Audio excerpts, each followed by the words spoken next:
Hey, what's up, y'all? Y'all know my slogan. I don't know it all, but I know what I've been through. Now, before we get into this video, make sure you check us out on Patreon at www.patreon.com/Hookah Anonymous _. You guys been telling us to create one for the longest, so we recently created a community where we will upload videos that we can't share on YouTube due to their guidelines, but we'll also be dropping the latest to there first, behind the scenes information that you wouldn't find anywhere else on our socials. So make sure you become a member, and after you do that, head over to our official Instagram page at Hookah Anonymous _ and follow us there.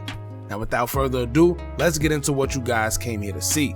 Now, it looks like the moment most of us was waiting for has came, and it's looking like with all that Lil Durk and his attorneys have been trying to do, it's just not working. Durk has one of the best lawyers in the game when it comes to celebrities, where Drew Finnelan even represented President Trump. And Durk has him, along with a few other attorneys fighting for him in his RICO case, but clearly that just ain't enough. But like I always tell y'all, when the feds want you, they want you. And the irony that everyone keeps believing that the feds have based this whole RICO indictment solely off rap lyrics and think that's the best evidence that they have against them is crazy. First and foremost, like I always tell y'all, the feds don't come to ask questions. They already have evidence that they need, where more than likely they spent years compiling. So when they come to get you, they're either coming to offer you a plea or you go to trial. That's how they play. Straightforward, straight cut. However, being that Drew Finnelan, being the good attorney he is, he found a loophole in the prosecutor's defense where he accused them of falsely providing evidence to a grand jury that didn't pertain to Durk, stating that the song lyrics used was fan-made. Drew pushed to get the case dismissed on grounds that the prosecutors misled the grand jury, and last we heard about the motion filed was that the judge would consider Durk's attorney statements and make a decision of dismissal or bond on May 6, 2025. It's currently 2 days later, May 8th, 2025, and according to sources, Lil Durk's requests for a bond have been rejected yet once again. As far as timeline goes, if y'all remember back in December of 2024, Durk tried to get a bond when he first presented a bond package consisted of $2.3 million in equity within properties that he had and $1 million cash that was given to him from his label.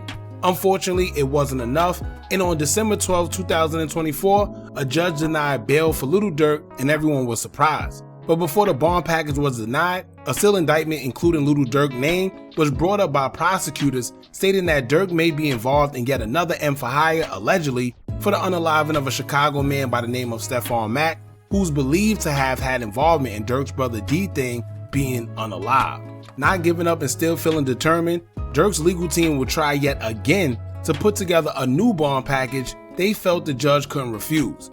Early April of this year, Durk's lawyers will present yet another bond package consisting of more stipulations for Lil Durk, along with more money involved than the first one.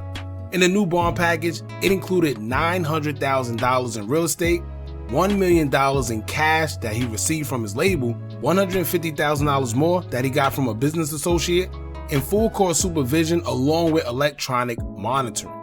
On top of the package presented, Durk's attorney Drew Finnelan filed a motion to dismiss the case in whole, stating that the prosecutors used false evidence to sway the jury by trying to use Lil Durk's song lyrics against him concerning him trolling the unaliving of Lul Pab with his song with Babyface Ray.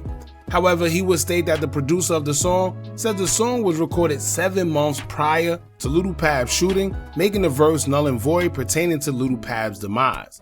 So with the added incentives into the bond package, along with the motion to dismiss the case based off the prosecutor's false claims, they were hopeful that the judge would consider either dismissing the case or at least giving Lil Durk a bond. Things will look up as well when it would come out that the judge granted a date for the bond hearing, and most people felt that this meant Lil Durk was coming home, because if she didn't want to give him a bond, then what was the sense in even considering a court date? Well, with the feds being the feds, they wasn't going to let Durk off the hook that easy, because before the date of the bond hearing can even happen on the 6th, on May 1st, they will hit Durk with yet another superseding indictment and also a stalking charge, alleging that Durk knowingly stalked Quando Rondo, which led to the unaliving of Lul Pab. As I always tell y'all, the feds got all types of tricks up their sleeve. So as soon as you think you're going to get off the hook, they're always working tirelessly to get their conviction. If you thought the feds were just going to base a whole RICO indictment solely off of song music lyrics, then you're crazy. Right now, that's all they're presenting in my opinion, and if Durk decided to take it to trial like he is in October, best believe they will be presenting more.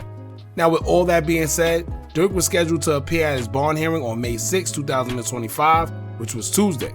But for whatever reason, it didn't happen, and instead, he appeared today on the 8th. Now with fingers crossed and hope that he can at least get out and fight his case before trial in October and at least be with his family, as of today, it will come out that Lil Durk was ultimately denied bail for the second time within this case.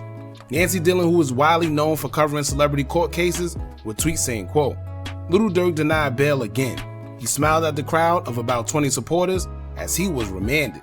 Now according to my mixtapes, they will post about it and caption it saying, quote, "Lil Durk will remain in jail after his bond was denied during the court hearing today. The judge said nothing has changed to warrant release."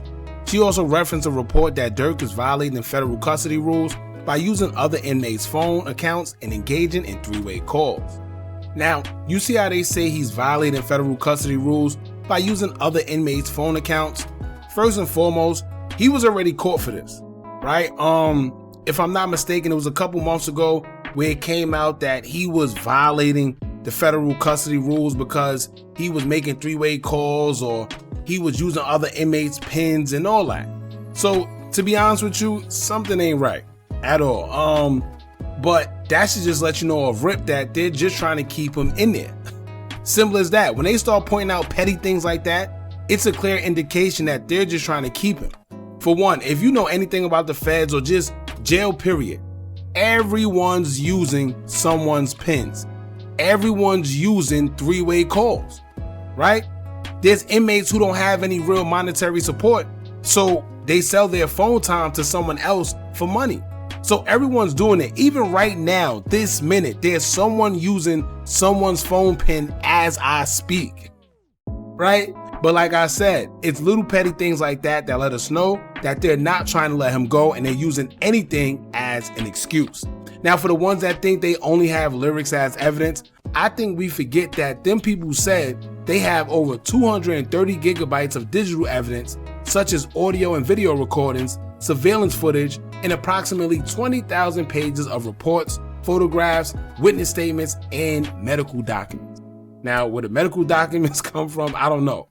But what I say is, it's no telling what they have. And when it comes trial, that's when they present certain things that you never thought they had, right? So this is what I mean. Who knows what they have in that 230 gigabytes? Who knows what the witness told them? Who knows what video or audio recordings they have and what's on them? So you just never know. And on top of that, they're saying he's mentioned in a whole nother sealed indictment and calling it get back for his brother D thing. So it's going to be hard, man. You have two cases where you're being accused of the same thing. And like I said in the last video, it's easy as if it quack like a duck, it's a duck. If it barks like a dog, it's a dog. Unfortunately, how they judge you is whatever you're being accused of. If you have like a background and you have a history of doing the same thing, that's how they judge you. Y'all gotta remember, Lil Durk is already a prior convicted felon. So being that and having the same two charges against you in two separate indictments, whether you innocent or guilty, it just makes you look bad either way. So it's looking tough for Durk right now. And for him to have the lawyer he has and it's still rocky, that should tell us enough, man. At this point, October is only 5 months away. I know when you locked up, every day feels like 2 instead of 1. So it's easy to say that he might as well just stay until trial because they're not trying to let him out. But then again, who wants to stay in jail? Right? So like I said, it's easier said than done, man. This is definitely a tough one for him. And for the youngins out there that glorify the whole drill culture and all that stuff that come with it, right? Just know that this is one of the possibilities. The possibility where you're facing life in jail or the death penalty.